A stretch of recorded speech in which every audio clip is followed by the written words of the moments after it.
नमस्कार, business plus टेलिभिजनको news bulletin business टुडेमा स्वागत छ। म जीवन खड्का। सुरुमा हेडलाइन्स।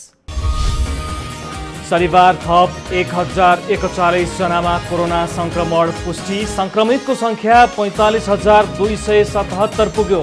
काठमाडौँ उपत्यकामा मात्रै 408 जनालाई कोरोना संक्रमण। अर्थमन्त्री डाक्टर युवराज खतिवडाको कार्यकाल बढी आलोचना, थोरै प्रशंसा। अपेक्षा र देशको आवश्यकता अनुरूप काम गर्न नसकेको अर्थविदको भनाइ।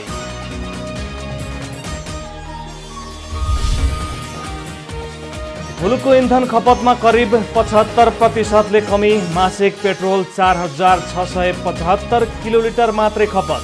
डिजेलको खपत भने मासिक 12,263 किलोलिटर।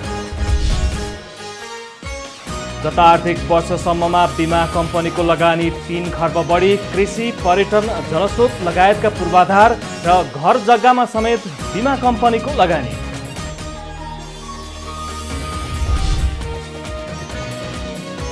र गत साता शेयर बजार परिसूचक नेप्सेमा 52.38 अङ्कको वृद्धि। साताभरमा 11 अर्ब 90 करोड बढीको कारोबार।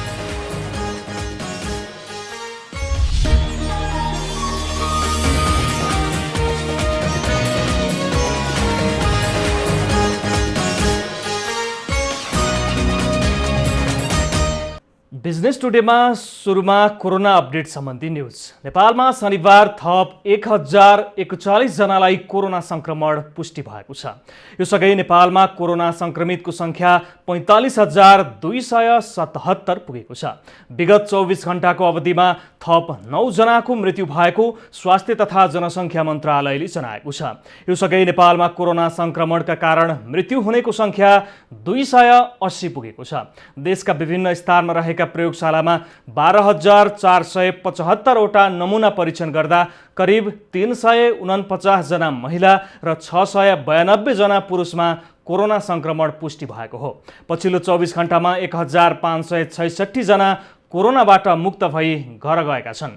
यो सहित हालसम्म कोरोनाबाट निको हुनेको संख्या 27,127 पुगेको छ। पछिल्लो 24 घण्टामा 12,473 जनाको PCR परीक्षण गरिएको छ। हालसम्म 7,57,000 बढीको PCR परीक्षण गरिएको छ। पछिल्लो 24 घण्टामा काठमाडौँ उपत्यकामा मात्र 408 जनामा कोरोना संक्रमण पुष्टि भएको छ। काठमाडौँमा 326 जना, ललितपुरमा 37 जना र भक्तपुरमा 45 जनामा कोरोना संक्रमण पुष्टि भएको मन्त्रालयले जनाएको छ। डाक्टर युवराज खतिवडाले अर्थमन्त्रीको पदबाट बाहिरिँदै गर्दा धेरै आलोचना र थोरै प्रशंसाको सामना गर्नु पर्यो। शेयर बजारमा उता चढाव आउँदै गर्दा अर्थमन्त्री खतिवडाको लागि अर्थमन्त्रीको पदमाथि प्रश्न चिन्ह उठ्यो भने कतिपय कार्यलाई भने सकारात्मक रूपमा समेत हेरिएको छ। डाक्टर युवराज खतिवडा अर्थमन्त्री रहँदा धेरैको आलोचना र प्रशंसा भए। डाक्टर खतिवडाको कार्यकालमा धेरैले प्रश्न पनि गरे। निजी क्षेत्रको पक्षबाट हेर्दा अर्थमन्त्री डाक्टर खतिवडाको कार्यलाई सकारात्मक रूपमा हेरिएको छ। निजी क्षेत्रका माग तथा अपेक्षा पूरा नभए पनि समग्र राष्ट्रका लागि डाक्टर खतिवडाको कामलाई प्रशंसा गर्न लायक रहेको निजी क्षेत्रको भनाइ छ। जहाँसम्म डाक्टर युवराज खतिवडा एउटा चाहिँ अर्थशास्त्रीको विद्यार्थी मात्रै होइन, उहाँ अर्थविदको रूपमा जुन प्रकारले नेपालभरि उहाँले आफ्नो प्रतिष्ठा कमाउनु भएको छ र नेपालभरि मात्रै नभनौँ संसार अहिले चाहिँ उहाँको चाहिँ संसारभरि नै नेपालको तर्फबाट प्रतिनिधित्व गर्न सक्ने क्षमता भएको व्यक्तिको रूपमा उहाँ अगाडि बढेर उहाँ अर्थमन्त्री समेत हुनुभयो। 2.5 वर्ष अगाडि अर्थमन्त्री हुँदाखेरि उहाँले नेपालको यस्तो अवस्थामा चाहिँ आफ्नो कार्यकाल सम्हाल्नुभयो जुन कि एउटा तपाईको फुल मतलब भनौँ चाहिँ मेजोरिटी गभर्नमेन्ट भएको सरकारको अर्थमन्त्रीको रूपमा उहाँ आउनुभयो। आएपछि उहाँले मैले व्यक्तिगत रूपमा भन्दाखेरि उहाँले अर्थ मन्त्रालय आएपछि उहाँले अर्थ मन्त्रालयको धेरै सुधार प्रक्रियाहरू उहाँले अगाडि बढाउनु भयो र जसरी चाहिँ प्राइभेट सेक्टरलाई उहाँले पनि जुन प्रकारले अगाडि बढाउने प्रयास गर्नुभयो त्यो प्रयास पूर्ण रूपमा चाहिँ हाम्रो लागि लाभदायक चाहिँ फिल नभए तापनि देशको लागि चाहिँ लाभदायक हुने गरी उहाँले काम गर्नुभएको छ। यता आर्थिक पक्षमा भने अर्थमन्त्री डाक्टर खतिवडा विज्ञ भए पनि खासै सन्तोषजनक कार्य हुन नसकेको अर्थविद डाक्टर रघुवीर विष्टको भनाइ छ। अर्थमन्त्रीको चाहिँ तत्कालीन रूपमा एउटा अवलोकन र उहाँको मूल्याङ्कन गर्ने प्रयास गर्दाखेरि त्यो पुरा हुन्छ या हुँदैन भन्ने कुराहरू हुन सक्छ। तर म अहिले तपाईहरुसँग एउटा चीज के राख्न चाहन्छु भन्दाखेरि श्वेत पत्रमा उहाँले नेपालको अर्थतन्त्रको चाहिँ जुन चाहिँ चित्र उहाँले चित्रण गर्नु भएको थियो, जस्तै राष्ट्रिय ढुकुटी चाहिँ तपाईको सुन्ने भइसक्यो र सबै करिब चाहिँ 76 वटा नकारात्मक चीज गरेकोमा म 18 वटा चीज चाहिँ यहाँ म भन्न चाहन्छु जुन महत्त्वपूर्ण छ। राजस्व वृद्धि कम, व्यापार घाटा उच्च, नकारात्मक सुधान्त्र भुक्तानी, ऋण योग्य तरलताको कमी, अर्थतन्त्र नराम्रो, डिप्रेसन घटेको, लगानीको वातावरण नभएको, गैर बजेट खर्च बढेको, वित्तीय अनुशासन कम भएको। अर्थमन्त्रीको पदबाट राजीनामा दिँदै गर्दा वित्तीय क्षेत्रमा आफूले गर्न चाहेको कामलाई निरन्तरता दिनुपर्ने उहाँको तर्क छ। अर्थमन्त्रीले गरेका काम कति ठिक थिए कति थिएनन् भन्ने कुरा आगामी दिनमा आउने अर्थमन्त्रीले पाउने सफलता वा असफलताले पनि मूल्याङ्कन गर्ने नै छ। यातायात व्यवसायीहरूले विदेशबाट उद्धार गरी ल्याइएका नागरिकलाई होल्डिङ सेन्टरबाट घर पठाउने नाममा ठग्ने क्रम बढेको आरोप लगाएका छन्। विदेशबाट उद्धार गरी ल्याइएका नेपाली नागरिकलाई होल्डिङबाट घर पठाउने क्रममा गाडी भाडामा ठगी भएको उनीहरूले आरोप लगाएका छन्। सार्वजनिक यातायात केन्द्रीय महासंघका वरिष्ठ उपाध्यक्ष किरण कुमार रिजालले अमुक व्यक्तिहरूले सेटिङमा यात्रुलाई ओसार्ने काम गरिरहेको बताउनुभयो। व्यवसायीले सहज र सुलभ दरमा यात्रुलाई बोक्छौं भनेर पटक पटक गरेको आग्रहको व्यवस्था गर्दै सरकारवाला निकायले नै यात्रुलाई ठग्ने र व्यवसायीलाई लुट्ने काम गरेको उहाँको दाबी छ। जो चाहिँ यो होल्डिङ सेन्टरमा राखेर आफ्नो जन्मस्थान पठाउनको निमित्त गाडी व्यवस्थापन गर्नको निमित्त राज्यका एउटा सिसिएमसी मार्फत चाहिँ यातायात व्यवस्थापन गरी जिम्मेदारी सिसिएमसीमा भएको कारणले गर्दा हाम्रो सार्वजनिक यातायात केन्द्रीय महासंघले सहज र सरल भाडा दरमा चाहिँ हामीले एउटा कोटेसन सिसिएमसी मार्फत हामीले पेश गरेका थियौँ। तर त्यो सरल र सहज भाडाको कोटेसन मार्फत चाहिँ राज्यका जिम्मेवार निकायहरू, यातायात व्यवस्था विभाग, ट्राफिक महाशाखा लगायतका सम्बन्धित राज्यका स्टेक होल्डरहरू कसैले पनि त्यसलाई चाहिँ वास्ता नगरिकन अमुक पात्र अमुक व्यक्तिहरूको सेटिङमा यातायात व्यवस्था विभाग, ट्राफिक महाशाखा लगायत तपाईँको चाहिँ केही आफूलाई महासङ्घको नाममा आफूलाई भन्ने चाहिँ यातायात व्यवसायिक प्रतिनिधित्व भन्ने महासङ्घले सहित छद्म भेषमा चाहिँ तपाईँको चाहिँ यो व्यवसायीलाई चाहिँ त्यो लुट्ने काम गरिरहेको छ। विदेशबाट आउने चाहिँ जो मजदुरहरूलाई ठगी गर्ने काम गरिरहेको छ। मसँग यहाँ अहिले 1-2वटा फुटेजहरू पनि छन्। जनकपुरसम्मको भाडा तपाईँहरूको 2000 लिएर 12 जनाको 24,000 रुपियाँ चाहिँ तपाईँको चाहिँ पेसेन्जरहरूसँग यात्रुहरूसँग उठाएर गाडी धनीलाई चाहिँ तपाईँको 16,000 रुपियाँ दिएको छ भने हामीसँग चाहिँ यहाँ प्रमाणहरू छन्। मजदुर लगायत यातायात व्यवसायिक हितको निमित्त चाहिँ अहिले चाहिँ हामीले यो काम गरिरहेका छौँ।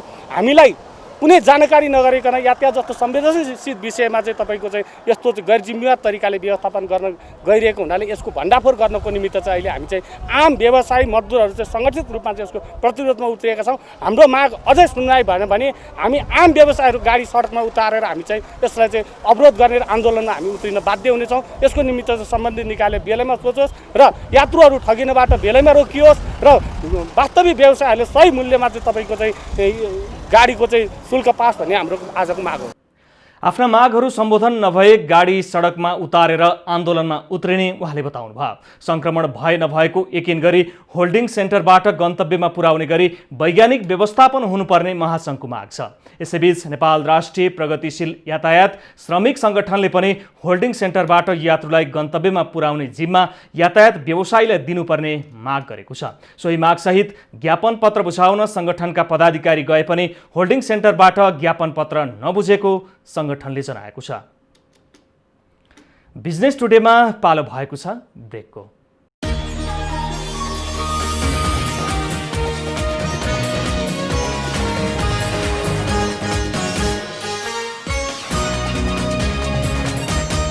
बिजनेस टुडेमा पुनः स्वागत छ। अब बाँकी समाचार।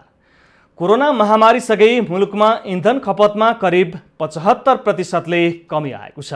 सरकारले कोरोना संक्रमण रोक्न लगाएको निषेधाज्ञासँगै अत्यावश्यक बाहेकका सबै सवारी साधन तथा उद्योग व्यवसाय बन्द र विकास निर्माण ठप्प भएसँगै इन्धन खपत घटेको हो। निषेधाज्ञाका कारणले बजारमा इन्धन खपत 75%ले घटेको नेपालायन निगमले बताएको छ।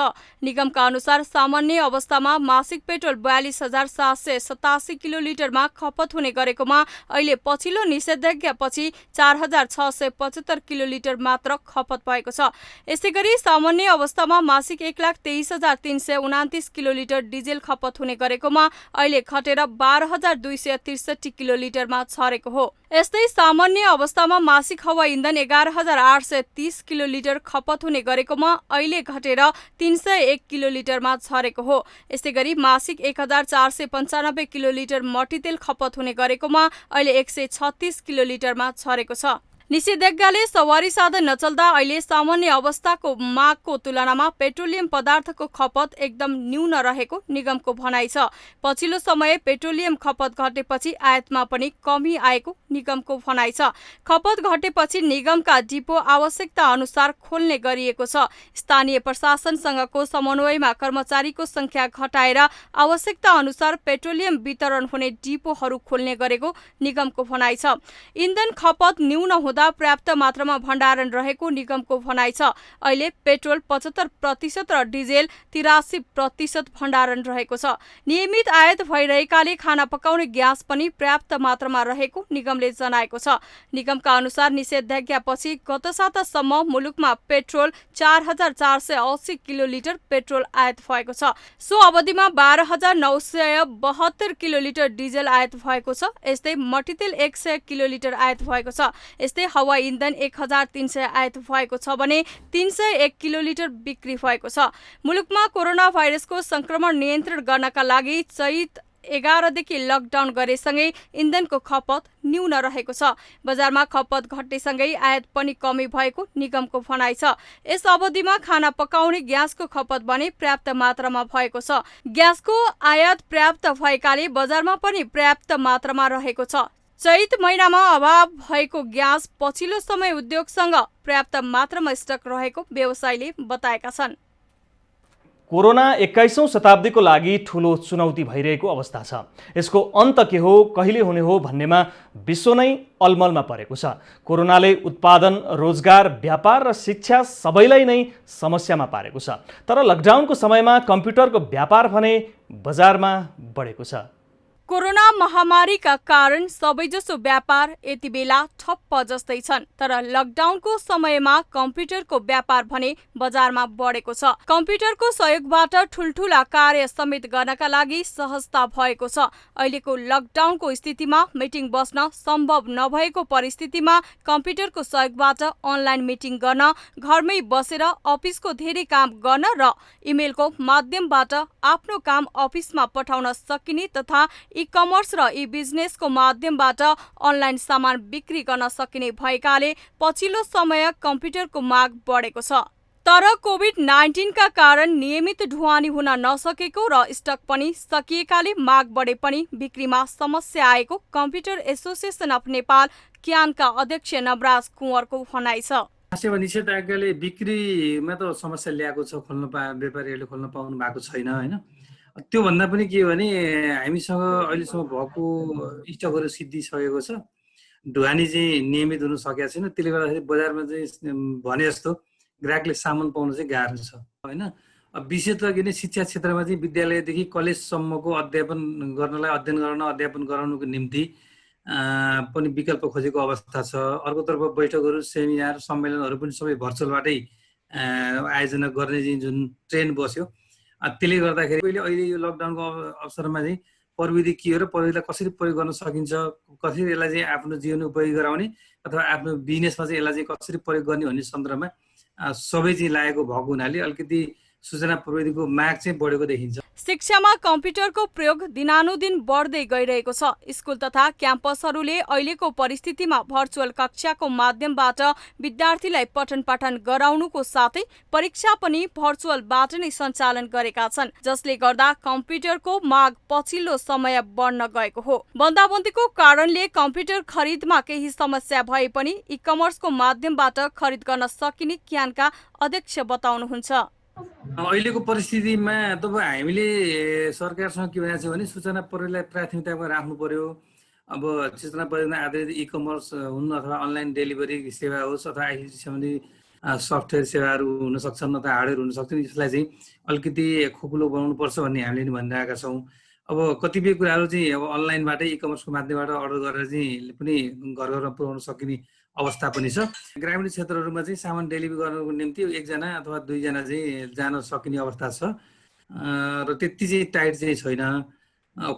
पसल खोलेरै भिडभाड नगरिकन चाहिँ कसैले अर्डर गर्यो भने त्यसलाई पुर्याउन सक्ने र त्यहाँ गएर सेवा दिन सक्ने केही कुनै वातावरण खोक्लो चाहिँ छ। कोरोनाको यस विषम परिस्थिति विश्वले कहिलेसम्म भोग्नु पर्ने कुरा अन्यल नै रहेको बेला यस हिसाबले अबको दुनियाँ धेरै हदसम्म कम्प्युटरमा निर्भर हुने देखिन्छ।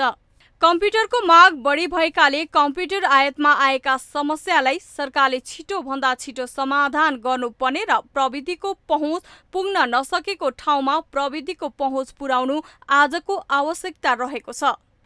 नेपालमा सञ्चालित बीमा कम्पनीले गत आर्थिक वर्षको अन्त्यसम्ममा 3 खर्ब बढी रुपैयाँ लगानी गरेका छन्। बीमा समितिको तथ्याङ्क अनुसार जीवन बीमा कम्पनीहरूले 2 खर्ब 84 अर्ब 71 करोड 20 लाख रुपैयाँ र निर्जीवन बीमा कम्पनीहरूले 42 अर्ब 97 करोड 10 लाख रुपैयाँ गरी सो बराबरको लगानी गरेका हुन्। बीमा समितिले बीमकको लागि लगानी निर्देशिका 2075 लागू गरेसँगै लगानीको दायरा पनि विस्तार भएको छ।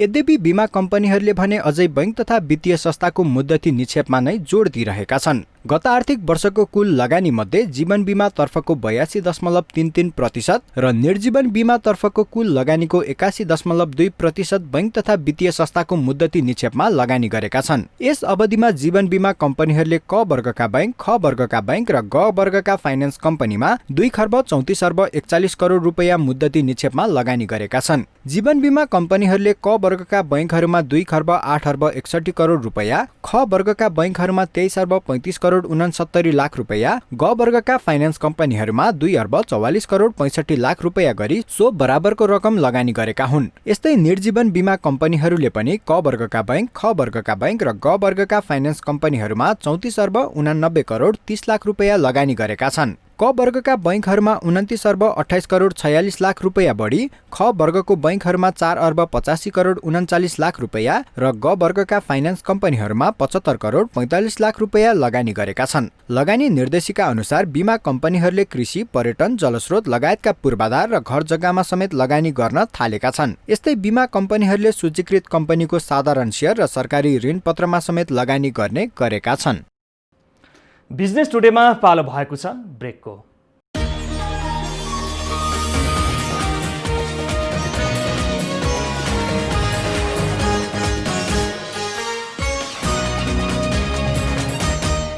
बिजनेस टुडेमा पुनः स्वागत छ। अब बाँकी समाचार। गत साता शेयर बजार परिसूचक नेप्से 52.38 अङ्कले वृद्धि भएको छ। साताभरमा 11 अर्ब 90 करोड 24 लाख 49 हजार बढीको 3 करोड 4 लाख 60 हजार धेरै शेयर किताको खरिद बिक्री भएको छ। यो साता नेप्सेमा 4 दिनको कारोबार भएकोमा 3 दिन सूचकमा वृद्धि हुँदा 1 दिन भने गिरावट आयो। आइतबार अनलाइन कारोबार व्यवस्थापन प्रणालीमा समस्या आउँदा 3 घण्टा मात्र शेयर कारोबार भएको थियो। निर्धारित कारोबार अवधिभर बजार सुचारू हुन नसकेपछि नेप्सेले टीएमएसको समस्या समाधान गरी 3 बजेर 15 मिनटदेखि 5 बजेर 15 मिनटसम्म 2 घण्टा बजार सञ्चालन गरेको थियो। प्रविधिमा देखिएको समस्याका कारण 3 घण्टा कारोबार भएको आइतबारको बजार 4.64 अङ्कमाथि पुगेको थियो। आइतबार नेप्से परिसूचक 1462.67 बिन्दुमा पुगेको थियो। आइतबार 186 कम्पनीको 33,973 पटकको व्यापारमा 1,64,45,54,000 बराबरको 36,85,963 किता शेयर कारोबार भएको थियो। शेयर बजारमा सोमबार धेरै समयपछिकै सर्वाधिक रकमको कारोबार भएको थियो। सोमबार 3,46 करोड रुपैयाँ बढीको शेयर कारोबार भयो। सोमबार 189 वटा कम्पनीको 40,206 पटकको व्यापारमा 3,46 करोड 25,86,000 रुपैयाँ बराबरको शेयर कारोबार भयो। सोमबार नेपाल पुनर्बिमा कम्पनीको धेरै कारोबार भयो। मंगलबार इन्द्रजात्रा परेकाले शेयर कारोबार भएन। बुधबार 25.58 अङ्कले बढेर 1,510.57 बिन्दुमा पुगेको थियो। 186 कम्पनीका 4,18,10,36,000 रुपैयाँ भन्दा बढीको कारोबार भयो। बुधबार 96,86,009 किता शेयर खरिद बिक्री भयो। बिहीबार नेप्से परिसूचक 0.15 अङ्क घटेर 1,510.42 बिन्दुमा बन्द भएको थियो। साताका 3 कारोबार दिन निरन्तर बढेको बजारमा बिहीबार भने सामान्य करेक्सन भएको थियो। नेप्से परिसूचक घटे पनि बिहीबार सेन्सेटिभ समूहको परिसूचक भने 0.14 ले बढेको थियो। बुधबार 4,18,10,36,000 रुपैयाँ बराबरको शेयर कारोबार भएको बजारमा बिहीबार भने कारोबार रकममा 1,54,62,00,000 ले कमी आएको थियो। 186 कम्पनीका 39,205 पटकको कारोबारमा 2,63,48,00,000 रुपैयाँ बराबरको 93,02,000 किता शेयर खरिद बिक्री भएको थियो। बुधबार सर्वाधिक 9% भन्दा बढीले बढेको जलविद्युत समूहको परिसूचक बिहीबार भने 2.26% घटेको थियो। सिटिएसएन क्लियरिङ लिमिटेडले प्राविधिक समस्याका कारण अवरुद्ध रहेको मेरो शेयरको माई पोर्टफोलियो सुविधा शुक्रबारदेखि पुनः सुचारू गरेको छ। प्राविधिक समस्या आएपछि सिटिएसएले गत बुधबारदेखि उक्त सेवा बन्द गरेको थियो। सिटिएसएन क्लियरिङ लिमिटेडले मेरो शेयरमा प्राविधिक समस्याका कारण अन्तिम कारोबार र अन्तिम शेयर मूल्य प्राप्त नभएका कारण पोर्टफोलियो हेर्ने सुविधा बन्द गरेको थियो। सिटिएसएले विकास गरेको मेरो शेयर मार्फत लगानीकर्ताहरूले शेयरको अन्तिम मूल्य हेर्न सक्ने व्यवस्था रहेको छ। हाल प्राविधिक समस्या समाधान भइसकेको भन्दै सिटिएसएले पोर्टफोलियो सेवा नियमित रूपमा उपलब्ध हुने बताएको छ। G20 मा आबद्ध देशहरूका विदेश मन्त्रीहरूले विश्वमा कोरोना महामारीका कारण उत्पन्न भएको आर्थिक मन्दीको परिस्थितिलाई विचार गरेर आफ्ना सिमानालाई खुला गर्नुपर्ने बताएका छन्। साउदी अरेबियाद्वारा आयोजना गरिएको भर्चुअल बैठकमा ती देशहरूले यस विषयमा जोड दिएका हुन्। उक्त संगठनका विदेश मन्त्रीले देशका सीमा खुल्ला गर्नुपर्ने विषयमा छलफल गरेका र अब कोरोना महामारीबाट बच्ने विभिन्न स्वास्थ्यका मापदण्ड अपनाउँदै सीमा खोल्नुपर्ने बताएका छन्। सो बैठकमा सबै देशका विदेश मन्त्रीहरूले कोभिड-19 का कारण ज्यान गुमाएका विश्वका नागरिकप्रति श्रद्धाञ्जली अर्पण गर्दै कोरोना भाइरसका संक्रमितको स्वास्थ्य लाभको कामना पनि गरेका थिए। चीनबाटै सुरु भएको कोरोना भाइरसका कारण विश्वका शक्तिशाली मुलुकको अर्थव्यवस्था तहस नहस भएको छ। अमेरिका र युरोप जस्ता मुलुकको समेत अर्थतन्त्र चौपट छ। तर जहाँबाट कोरोना भाइरस सुरु भएको हो त्यहाँको अर्थतन्त्रमा भने त्यति ठुलो असर देखिएको छैन। महामारीको बावजुद चीनको अर्थतन्त्र सकारात्मक दिशामै अघि बढेको छ। अप्रिलदेखि जुन महिनासम्म चीनको आर्थिक वृद्धि दर 3.2% छ। जुलाईको मध्यतिर जारी भएको यो तथ्याङ्कले समेत अर्थतन्त्र खराब नरहेको देखाउँछ। चीनको औद्योगिक वृद्धि 4.4% छ। अनलाइनको बिक्री दर 14.3% बढेको छ। निकासी 0.4% ले वृद्धि भएको छ। यो सकारात्मक तथ्याङ्कले चीनको यो सफलता कसरी हात पार्यो? अरू सबै देश कोरोनाका अगाडि असफल भइरहेको बेला चीनको अर्थतन्त्र कसरी राम्रो भयो? सबैभन्दा पहिले कोरोना देखिएको चीनमा सुधारको काम पनि तत्कालै सुरु गरेको थियो। चीनले मार्चको अन्तिमतिरबाट अर्थतन्त्रको सुधारको काम थालेको थियो। कोरोना नियन्त्रणमा आएपछि लकडाउन हटाइएको थियो। उद्योग र पसल खुल्ला गरियो। विश्व नै कोरोना भाइरससँग जुधिरहेको बेला चीन सरकारले अप्रिल 8 देखि वुहानमा आंशिक लकडाउन समेत हटाएको थियो। जति बेला चीनले लकडाउन हटाइरहेको थियो त्यति बेला विश्वका 186 देशमा कोरोना फैलिसकेको थियो।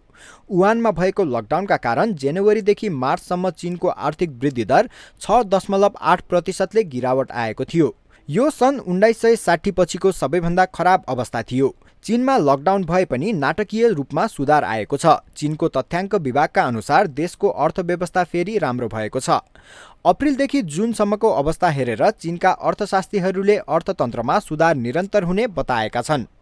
जेपी मोर्गन एसेट म्यानेजमेन्टका मार्सेल चलाउने अर्थतन्त्रमा निरन्तर सुधार हुने अनुमान गरे। एचएसबीसी बैंकले समेत चीनको अर्थव्यवस्थामा अर्को त्रैमासमा पनि आर्थिक वृद्धि दर 5.4%ले बढ्ने दाबी गरेका छन्। त्यसपछिको त्रैमासमा 6.2% रहने बैंकले जनाएको छ। यो आधारमा पनि केही समयभित्रै चीनको आर्थिक वृद्धि दर कोरोना अगाडिको अवस्थामा आउनेछ। अर्थविदहरूका अनुसार चीनले अर्थतन्त्र तीव्र गतिमा सुधार गर्न सक्छ। एकातर्फ चीन सरकारले अर्थतन्त्र सुधारका लागि धेरै ठूला योजनाहरू अगाडि बढाएको छ भने अर्कोतर्फ प्रतिबन्ध हटाएपछि कोरोना संक्रमण पनि ज्यादै न्यून रहेको छ। कुनै संक्रमण देखिने बित्तिकै चीनले तत्कालै नियन्त्रणमा समेत लिइरहेको छ। चीनको परीक्षण क्षमता पनि ठूलो छ। वुहानमा केही दिनमै सबैजनाको परीक्षण समेत गराएको थियो। चीनमा आर्थिक गतिविधि निर्बाध चलेका छन्। रेस्टुरेन्टदेखि जिमसम्म भिडभाड छ। सबै विमानस्थलमा यात्रु भरिभराउ छन्। अर्थतन्त्र सुधारका लागि राज्यले अर्बौं रुपियाँ खर्च गरिरहेको छ। चीनले नयाँ आर्थिक रणनीति समेत अपनाउन थालेको छ। चीनिया राष्ट्रपति सी जिङपिङले ड्युअल सर्कुलेसन आर्थिक मोडल सुरुवात गरेका छन्। चीनले निकासीका लागि स्वदेशी उत्पादनलाई निरन्तरता दिने र अर्थतन्त्रको अवस्थालाई परिवर्तन ल्याउन स्वदेशमै खपत बढाउन जोड दिइने रणनीति ल्याएको छ। विदेशसँगै स्वदेशी बजारमा पनि खपत बढाएर अर्थतन्त्रलाई बलियो बनाउने रणनीति चीनले लिएको छ।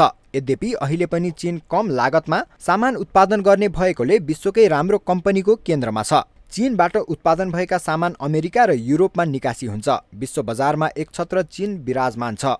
तर पछिल्लो समयमा चीन र अमेरिका बीचको व्यापार युद्धले समेत केही फरक भने आएको छ। अमेरिका लगायत केही युरोपेली मुलुकले संरक्षणवादलाई कार्यान्वयनमा ल्याउन खोजेकोले समेत चीनले स्वदेशमै खपत बढाउने योजनालाई अघि सारेको हो। अमेरिका लगायत केही युरोपेली मुलुकले संरक्षणवादलाई कार्यान्वयनमा ल्याउन खोजेकोले समेत चीनले स्वदेशमै खपत बढाउने योजनालाई अघि सारेको हो। बुलेटिनको अन्त्यमा अहिलेसम्मका हेडलाइन्स। शनिबार थप 1041 जनामा कोरोना संक्रमण पुष्टि। संक्रमितको संख्या 45,277 पुग्यो। काठमाडौँ उपत्यकामा मात्रै 408 जनालाई कोरोना संक्रमण। अर्थमन्त्री डाक्टर युवराज खतिवड़ाको कार्यकाल बढी आलोचना थोरै प्रशंसा। अपेक्षा र देशको आवश्यकता अनुरूप काम गर्न नसकेको अर्थविदको भनाई।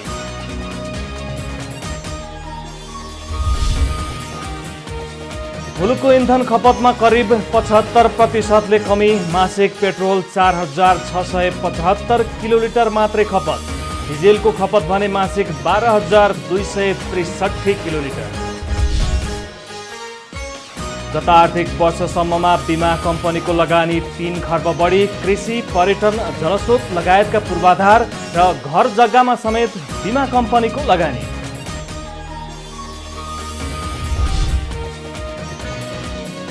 र गत साता शेयर बजार परिसूचक नेप्सेमा 52.38 अङ्कको वृद्धि। साताभरमा 11 अर्ब 90 करोड बढीको कारोबार।